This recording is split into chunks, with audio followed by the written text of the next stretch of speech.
Assalamualaikum warahmatullahi wabarakatuh. Halo anak-anakku semuanya, selamat pagi. Semoga semuanya sudah sarapan sehat di rumah ya. Oke, kita akan masuk materi kita tentang pembelajaran tematik tema 5 ya. Yuk, kita simak bareng-bareng. Oke anak-anak, kita akan lanjutkan materi kita untuk subtema 2 dan 3. Yuk kita lihat apa tujuan pembelajarannya. Ini dia. Kalian diharapkan mampu menjelaskan daur hidup hewan, kemudian menjelaskan hubungan antar makhluk hidup, menjelaskan sebuah rantai makanan, dan menjelaskan penyebab perubahan ekosistem. Nah, daur hidup. Tahapan-tahapan perkembangan hewan mulai dari saat dia lahir sampai dewasa. Itulah yang dimaksud dengan daur hidup hewan. Nah, tahukah kalian kupu-kupu, belalang, kemudian juga kucing atau hewan lainnya? Bagaimana daur hidupnya? Nah, kita akan bahas nih. Beberapa hewan ada yang mengalami bentuk perubahan metamorfosis sempurna, kemudian ada juga yang tidak ya. Nah, apa saja sih hewan yang mengalami metamorfosis sempurna ini? Pertama kita lihat dulu apa sih pengertiannya. Nah, metamorfosis sempurna adalah perkembangan hewan yang mengalami perubahan bentuk yang sangat berbeda pada setiap tahapnya. Contohnya apa coba di sini kita lihat ada kupu-kupu dan juga lalat. Lalat dewasa ataupun kupu-kupu dewasa, dia akan menetaskan telur. Kemudian telur itu berubah menjadi larva. Larvanya kupu-kupu itu seekor ulat ya. Kemudian larvanya lalat itu bentuknya belatung. Kemudian fase selanjutnya adalah fase pupa atau kepompong. Mereka akan berdiam diri sampai mereka berubah menjadi lalat dewasa atau kupu-kupu dewasa. Jadi fase yang dilewatinya adalah telur, larva, pupa, dan imago atau dewasa. Gitu ya. Kita lihat hewan yang lain. Di sini ada nyamuk. Nyamuk atau lebah memiliki fase yang sama. Nah, yang mengalami metamorfosis biasanya itu adalah jenis-jenis serangga yang tadi ya yang Ibu jelaskan. Tapi ada juga loh hewan yang lain yang mengalami metamorfosis sempurna seperti ini, katak. Nah, katak ini ketika dia bertelur, telurnya akan berubah menjadi kecebong tanpa kaki ya. Kemudian kecebong berkaki. Lalu katak berekor, dan dari katak berekor ini dia akan berubah lagi menjadi imago atau katak dewasa. Jadi pada umumnya fase metamorfosis itu mulai dari telur, larva, pupa, dan dewasa begitu ya. Nah, ciri dari metamorfosis sempurna ini adalah memiliki perbedaan bentuk yang sangat signifikan dari fase pupa dengan fase imago gitu. Jadi perubahannya sangat kelihatan sekali, bentuknya berbeda. Lihat di sini ya, bentuknya sangat berbeda gitu. Oke. Kita lanjut ya ke hewan yang mengalami metamorfosis tidak sempurna. Jadi beberapa hewan juga ada yang tidak mengalami metamorfosis sempurna. Apa itu metamorfosis tidak sempurna? Yaitu perkembangan hewan yang mengalami perubahan bentuk yang tidak terlalu berbeda pada setiap tahapnya. Ya, contohnya apa? Di sini ada kecoa, capung, dan belalang. Jadi pada fase ninfa sampai dia dewasa itu tidak terlalu kelihatan jelas perbedaannya. Lihat ini ya, ini ninfa menjadi dewasa itu tidak terlihat signifikan perubahannya sehingga disebut tiap metamorfosisnya tidak sempurna. Lalu bagaimana dengan hewan-hewan yang tidak mengalami metamorfosis? Banyak juga nih ya yang sering kita temui. Contohnya ada ayam, kemudian kucing, kadal, bahkan hewan yang lain ya. Mereka langsung menjadi ayam kecil, kalau ayam ini ya. Kemudian ayam muda dan menjadi ayam dewasa. Itu kucing juga sama, kadal juga sama ya. Oke, sip. Nah, anak-anak dalam sebuah ekosistem, semua makhluk hidup itu sangat membutuhkan. Oke, selanjutnya hubungan antar makhluk hidup nih dalam sebuah ekosistem. Antara makhluk hidup yang satu dengan makhluk hidup yang lain itu kadang-kadang ada hubungan yang khas. Apa itu ya? Di sini dikenal dengan kata simbiosis. Simbiosis itu adalah hubungan yang khas antara dua makhluk hidup yang hidup bersama-sama. Nah, contohnya apa ya? Yang pertama ada simbiosis mutualisme. Apa itu? Hubungan antara dua makhluk hidup yang saling menguntungkan. Contohnya nih, ada kupu-kupu dengan bunganya. Bunga sangat diuntungkan karena kupu-kupu bisa membantu penyerbukan. Sedangkan kupu-kupu juga mendapat keuntungan mendapatkan makanan, madunya itu ya, dihisap nektarnya. Ada juga burung jalak dengan kerbau ini ya. Nah, burung jalak ini dia mendapatkan makanan dengan mengambil kutu-kutu yang ada di tubuh kerbau, dan kerbau sangat diuntungkan. Parasit di dalam tubuhnya itu bisa diambil oleh burung jalak. Jadi ini kehidupan mereka itu saling menguntungkan dua-duanya. Selanjutnya adalah simbiosis parasitisme. Apa sih parasitisme itu? Hubungan antara dua makhluk hidup yang mengakibatkan makhluk hidup yang satu mendapatkan keuntungan dan yang lainnya mengalami kerugian.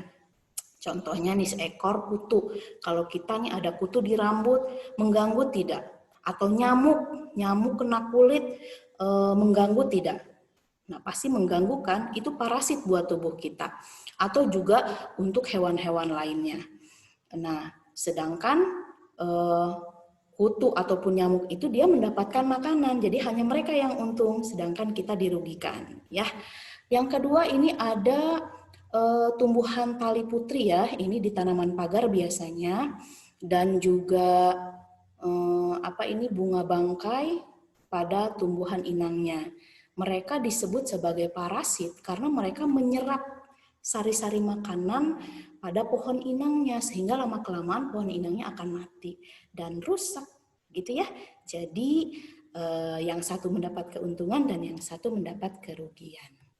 Ada satu lagi yaitu simbiosis komensalisme. Apa ya? Ini dia, hubungan antara dua makhluk hidup yang menguntungkan salah satu pihak, tetapi tidak merugikan pihak yang lainnya. Ya, bisa kita lihat di sini ada ikan apa ya namanya? Ikan ini? Ada ikan remora namanya ya. Ikan remora ini dia senang banget berenang di sekitaran hiu. Ya. Nah, ikan remora ini berharap dengan dia berenang di sekitaran hiu, dia akan mendapatkan sisa dari remah-remah yang dimakan oleh hiu tersebut. Ya, dia mendapatkan keuntungan, dan keuntungan yang lain adalah dia terlindung dari pemangsa lain, dari ikan-ikan yang lain begitu. Sedangkan keberadaan ikan ini, ikan remora ini tidak berpengaruh apa-apa terhadap hiu. Jadi ada tetapi tidak berpengaruh apa-apa, tidak merugikan hiu begitu ya. Ada lagi yang namanya pohon anggrek. Nah, pohon anggrek itu kan sering menempel tuh di pohon-pohon besar yang lain seperti pohon mangga misalnya ya. Dia itu termasuk jenis tanaman yang bisa menghasilkan makanan sendiri dan tidak mengambil dari inangnya, dari pohon yang dia tempeli gitu. Sehingga dia tidak berpengaruh bagi pohon-pohon besar. Tetapi dia tanaman ini akan sangat diuntungkan karena dia bisa mendapatkan cahaya matahari dengan baik gitu ya. Jadi ini adalah salah satu pihak yang diuntungkan tetapi pihak lain tidak dirugikan. Itu dia anak-anak, gimana bisa dipahami ya? Oke, yuk kita masuk ke rantai makanan. Oke. Dari mana sih makhluk hidup mendapatkan makanan? Tentunya makhluk hidup itu dapat dari makhluk hidup yang lain, seperti manusia, perlu hewan, dan juga tanaman untuk bisa dikonsumsi. Atau hewan itu juga bisa memangsa hewan lain atau juga memangsa tanaman lain, begitu ya. Tapi bagaimana dengan tumbuhan? Dia dapat makanan dari mana?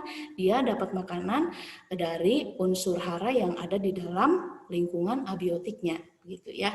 Nah, atau dia juga termasuk spesies yang bisa membuat makanannya sendiri melalui proses fotosintesis begitu.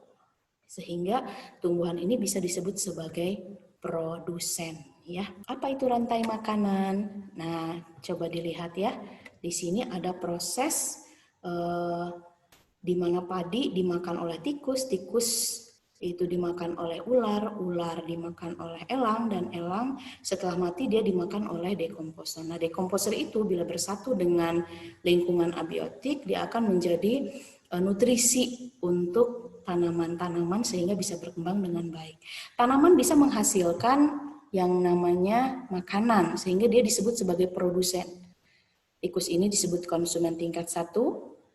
Nah, konsumen tingkat 1 ini dimakan oleh konsumen tingkat 2 yaitu ular. Kemudian elang berperan sebagai konsumen tingkat 3. Ya, jadi rantai makanan itu apa? Yaitu hubungan antara makhluk hidup yang saling makan dan dimakan. Di sini terjadi alur energi gitu ya, perpindahan energi dari satu makhluk hidup ke makhluk hidup yang lainnya. Oke, kita lanjutkan. Kita lihat contoh lain di sini pada ekosistem hutan. Kambing makan rumput, kemudian kambing dimakan oleh singa. Singa mati itu dimakan oleh pengurai.